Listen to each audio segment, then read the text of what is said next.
I am into anime, but it's been a while since I was able to just sit down and watch something from start to finish. Last thing I was able to watch from start to finish, Car on your left. You're clear left. and that wasn't really from start to finish because it was like coming out weekly, was the second season of ReZero. The last thing I've started to watch, haven't got around finishing it, and I'm kinda sad to say this because I actually liked what I saw, but just couldn't get around finishing it yet, is Kill la Kill. I love it. And I know it's full of fan service and stuff like that, but like outside of all of that, it has a really good soundtrack, it has awesome animation, it has a really cool style, it has deep political stuff in it. Like for example, the first episode is such a good example. Like I forgot the names because they are like so long and so Japanese. They start out with a class, higher levels of teachers or something like that, breaks in because someone stole a supernatural uniform.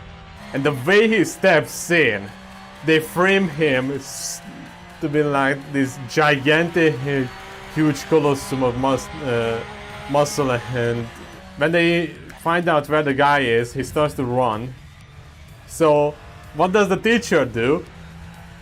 Instead of following him through the staircase and running after him, he just jumps out of the window and falls next to the building because, you know, you're not allowed to run in there always. I used to watch anime based on just simply hearing about, oh, that's a good show. I'm like, okay, I write it down on the list, and the list became like 600 entries and stuff like that. So I just, at one point, I forgot to follow the list. If you want a anime that's like visually pleasing and it's somewhat grounded, I think, for example, Nana is a really good anime. It's about two girls renting the same room. Both of them are called Nana. And it's like two completely different mindset of people living together. It's heavily about music as well. Unfortunately, the anime was made before the manga even was finished. So the final few episodes really show that they had to come up with a way to finish up the series, because all of a sudden all of the story just like quickly gets tied together and they want to wrap it up in the final few episodes. So like that's what I don't really like about some of the anime out there. They adopt a manga that's either hasn't been finished or they don't intend on like including everything from the manga. Oh, will they go side by side? Yep, once again, nice. And he gets shoved off. The first anime that like got me into watching anime once again, because like, oh, the first time I watched anime, I was a kid. I didn't even know it was anime, alright? Like one of the earliest animes I saw as a kid was Naruto. But like the first anime that I would say that really got me into watching anime again, you're probably gonna laugh. You're probably gonna laugh because it's like, you look around me, it's like full of cars, full of robots, full of masculine kind of stuff, and you know what I stream, what I play. So it's gonna sound completely different to what you would expect from me. But the first anime that got me into watching anime again was Princess Jellyfish. Not even initially.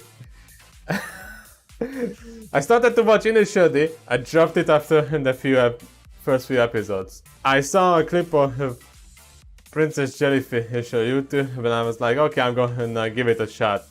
And then once school ended for the day, I went back home and watched the rest of it. And I got furious because they only included like the first half of the story there. It's about a few otaku kind of girls living together under, like, in a house where men is not allowed to enter, and they have to pay for the rent together.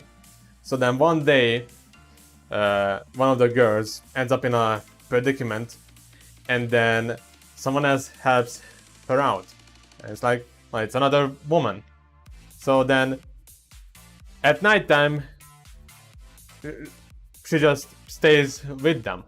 So the next day, the girl finds out that the woman who helped her out was not even a woman, but a man cross-dressing as a woman.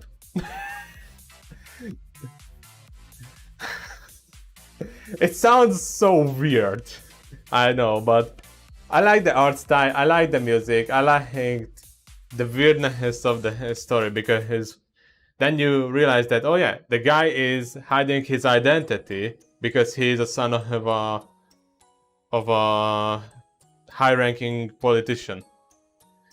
So that's the way he hides his identity.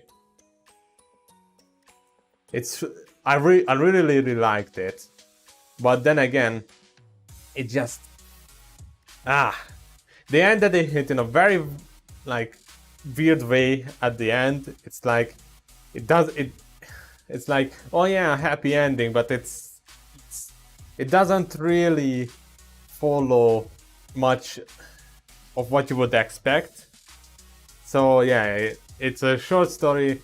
I would say, yeah, go watch the anime, and if you're interested about the full story, there is a drama version out there. They made it in, like, I don't know, like maybe around 2018. Not the movie. They made a show, and it's like every episode is like 45 minutes long. It follows the same style kinda that the anime did, and they actually went through with the entire story, so it's from start to finish completed there. I like that is the first anime that really got me back to watch anime once again. Yeah. I know, completely different to what you would expect from just what I do and stuff like that.